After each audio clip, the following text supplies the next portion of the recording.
सभी लोगों का क्रांति कंप्यूटर ट्रेनिंग इंस्टीट्यूट में मैं हिमांशु के बारे में देखा था, जिसमें हमने मैग्नेटिक डिस्क को डिस्कस किया था। और आज हम लोग ऑप्टिकल डिस्क और फ्लैश मेमोरी को कवर करने वाले हैं। तो चलिए क्लास को स्टार्ट कर लेते हैं। देखिए, पहला जो हमारा है वो है ऑप्टिकल डिस्क, यानी दूसरा। पहले हमने मैग्नेटिक डिस्क को डिस्कस कर लिया है, उसमें हमने हार्ड डिस्क के बारे में डिस्कस किया था, एफडीडी यानी फ्लॉपी डिस्क के बारे में डिस्कस किया था। अब ऑप्टिकल डिस्क में हम लोग सीडी और डीवीडी के बारे में डिस्कस करने वाले हैं। तो चलिए देखते हैं। यहाँ लिखा है डाटा स्टोरेज की एक एडवांस टेक्नोलॉजी है जिसमें डेटा को लेज़र बीम के माध्यम से पढ़ा तथा राइट किया। अच्छा, मैग्नेटिक डिस्क में क्या होता था, उसमें हेड्स लगे होते थे, प्लेटर्स के ऊपर हेड लगे रहते थे जो कि डाटा को रीड और राइट करने का काम करते थे। बट इसमें क्या है, ऑप्टिकल डिस्क में डाटा को रीड करने के लिए लेज़र बीम का यूज़ किया जाता है। ठीक है। ऑप्टिकल डिस्क को एक्सेस आर्म्स को मूव करने की और मतलब मूव करने की आवश्यकता कुछ नहीं होती है, रीड राइट के लिए किसी हेड की आवश्यकता नहीं होती है। किसको? ऑप्टिकल डिस्क को, यानी सीडी और डीवीडी को। ठीक है। अब जैसे हार्ड डिस्क में क्या था, एचडीडी में क्या था, उसमें एक्चुएटर को मूव करने की ज़रूरत पड़ती थी, मतलब एक्चुएटर मूव करता था जिससे हमारा हेड भी मूव करता था प्लेटर्स के ऊपर डाटा को रीड और राइट करने के लिए। बट इसमें क्या होता है, ऑप्टिकल डिस्क में ऐसा कुछ नहीं होता है, क्योंकि इसमें जो डाटा होता है मतलब सीडी डीवीडी, वो घूमती रहती है, नाचती रहती है, नाचती रहती है, नाचती रहती है, और उसमें डाटा जो है लेज़र बीम के माध्यम से रीड और राइट होता रहता है। ठीक है। तो ये मूव ऑटोमेटिक होता है इलेक्ट्रॉनिक माध्यम से, उसमें किसी एक्चुएटर की आवश्यकता नहीं होती है।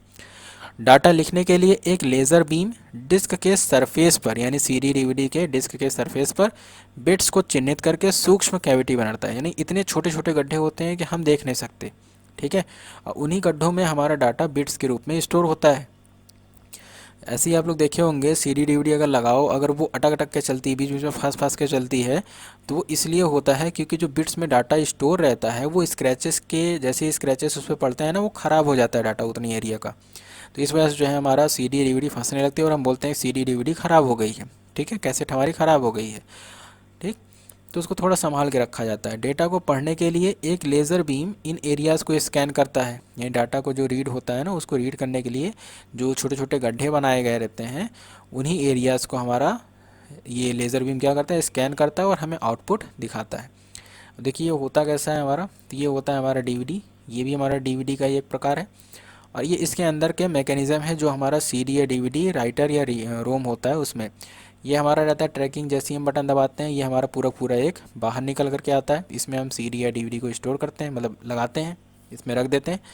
और यहाँ पर लगा हुआ है एक लेज़र लेंस, जिसके माध्यम जैसे मैंने बताया लेज़र बीम निकलती है और डाटा पर छोटे छोटे गड्ढे बना करके डाटा को स्टोर करती है या फिर स्कैन करके हमें आउटपुट देती है। ठीक है। अब यहाँ पर लगा हुआ है डिस्क ड्राइव मोटर, जो कि हमारे सीडी या डीवीडी को मूव कराने का काम करता है ये। या फिर ऐसा कह सकते हैं, यहीं पर हम लोग प्लग करते हैं, इस पर रख देते हैं, यहाँ पर आकर के फंसता है या फिर फिक्स हो जाता है। जैसे ही फिक्स होगा और जैसे ही पावर इस पर पहुँचती है ये मूव करना स्टार्ट करता है। जैसे ये मूव करेगा तो हमारा ये लेंस एक्टिव हो जाता है, काम करना स्टार्ट करता है। ठीक है, ऐसे काम करता है हमारा ये। चलिए अब आगे देखते हैं। अब अगला है हमारा सी रोम, यानी कि compact disc read only memory. इसमें लिखा क्या है, इस तरह का सेकेंडरी मेमोरी डिवाइस यानी सीडी हमारा एक ऑप्टिकल डिस्क होता है जिसमें डाटा केवल एक बार लिखा जाता है और फिर इसे रीराइट नहीं किया जा सकता, यानी कि दोबारा से एक बार इसमें डाटा अगर रख दिए तो दोबारा ना तो डिलीट कर सकते हैं, ना ही इसके दोबारा से कुछ लिख सकते हैं। ऑप्टिकल डिस्क एक ऐसी टेक्नोलॉजी है जिसमें रैंडम एड्रेस के माध्यम से डेटा तक पहुंचता, ऑप्टिकल डिस्क टेक्नोलॉजी के अनुसार यह रैंडम एड्रेस के माध्यम से डेटा तक पहुंचता है और रैंडम रूप से एक्सेस किए गए डाटा पैकेट को इंटीग्रेट करता है। ठीक है। मतलब ये ऐसी टेक्नोलॉजी है जिसमें डाटा कहाँ पर स्टोर हुआ है वो कुछ फिक्स नहीं रहता है कि सीक्वेंस से चलना है, वो रैंडमली ऐसे चलता रहता है। ठीक है, मतलब पूरी पूरी डिस्क हमारी मूव करती रहती है, वो कहीं भी हमारा लेज़र बीम छोटे छोटे पिट्स या गड्ढे बना करके बाइट्स के रूप में डाटा को स्टोर कर देता है और बाद में रैंडमली ही उसको एक्सेस भी करता है और इकट्ठा करके हमें आउटपुट दिखाता है। अब आगे देखते हैं हमारा सीडी कैसा दिखता है। ये सीडी जो, अच्छा, सीडी की जो कैपेसिटी होती है वो 700 MB तक होती है। ठीक है, 700 MB तक। और इसका जो सरफेस रहता है हल्का वाइट कलर में रहता है ये।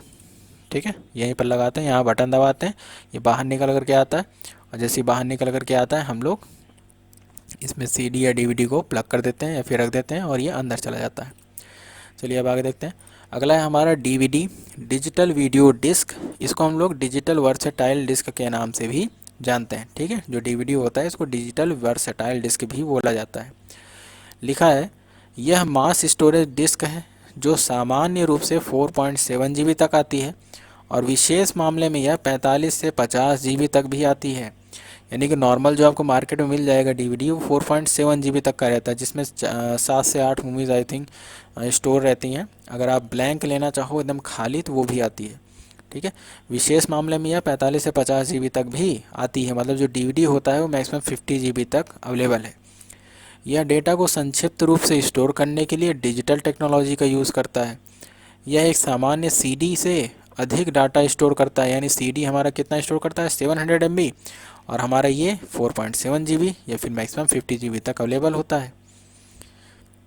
जिस कैपेसिटी की आप डीवीडी खरीदोगे उतना ही डाटा उसमें स्टोर होगा। चलिए अब आगे देखते हैं हमारा डीवीडी कैसा रहता है। डीवीडी का सरफेस हल्का सा ब्लू कलर का रहता है ये। ठीक है, चमकता है हल्का ब्लू। चलिए अब आगे देखते हैं फ्लैश मेमोरी। ये हमारा सेकेंडरी मेमोरी का लास्ट टॉपिक है। फ्लैश मेमोरी, सेकेंडरी मेमोरी हमारा टोटल 3 प्रकार की होती है। एक होता है हमारा मैग्नेटिक डिस्क, दूसरा होता है ऑप्टिकल डिस्क जिसको हम डिस्कस कर चुके हैं, और मैग्नेटिक डिस्क में हमने एचडीडी और एफडीडी को डिस्कस किया था। ऑप्टिकल डिस्क में हमने अभी सीडी और डीवीडी को डिस्कस किया है। फ्लैश मेमोरी हमारा एक ऐसा मेमोरी है जो हमारा पेन ड्राइव्स होते हैं, वही हमारा फ्लैश मेमोरी होता है। ठीक है, पेन ड्राइव हो गया, चिप हो गया, एसडी कार्ड हो गया, जो भी जिस भी नाम से आप जानते हो, या फिर प्लग एंड प्ले डिवाइस भी इसको बोला जाता है। तो यहाँ पर लिखा यहाँ पर जो ये ब्लैक कलर की चिप दिख रही है ये, ठीक है, यही होता है हमारा मेन। इसी में हमारा डाटा स्टोर होता है। बाकी सब ये पावर कंट्रोल करने के लिए, इसमें डाटा पहुँचाने के लिए, इसमें से डाटा ट्रांसफ़र करने के लिए छोटी छोटी आईसीज लगी हैं। ठीक है, तो चलिए इसकी थोड़ी थ्योरी देख लेते हैं। यह एक ऐसी मेमोरी है जिसे हम कहीं भी आसानी से ले जा सकते हैं। इसमें रखा गया डाटा परमानेंट रूप से सुरक्षित रहता है। मतलब ये ऐसी मेमोरी है जिसे हम आसानी से कहीं भी ले जा सकते हैं। पेन ड्राइव है, आप अपने जेब में रख करके कहीं भी लेते जाओ, लैपटॉप में लगा लिए, फिर निकाल करके दूसरे लैपटॉप में लगा दिए। ठीक है, और यहाँ पर लिखा क्या है, डाटा परमानेंट रूप से सुरक्षित रहता है। यानी जब तक ये सेफ़ है, ख़राब नहीं होता, तब तक डाटा इसमें स्टोर रहेगा।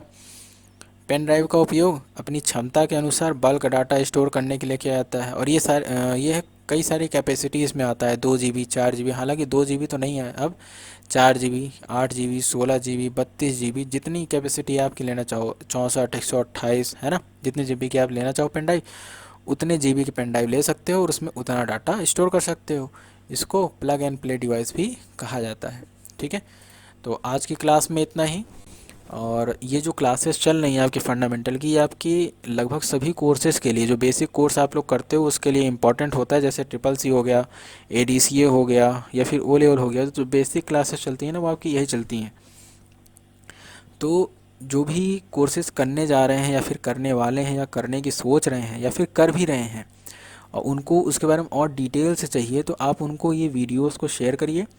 और अगर उनके माइंड में कोई क्वेश्चन पुट होता है या फिर कोई कहीं पर डाउट है, तो आप कमेंट करके क्वेश्चन पूछ सकते हैं। उसके लिए मैं अगली वीडियो में उनके आंसर्स को मेंशन कर दूंगा। ठीक है, वीडियो को पूरा देखने के लिए धन्यवाद। Best of luck.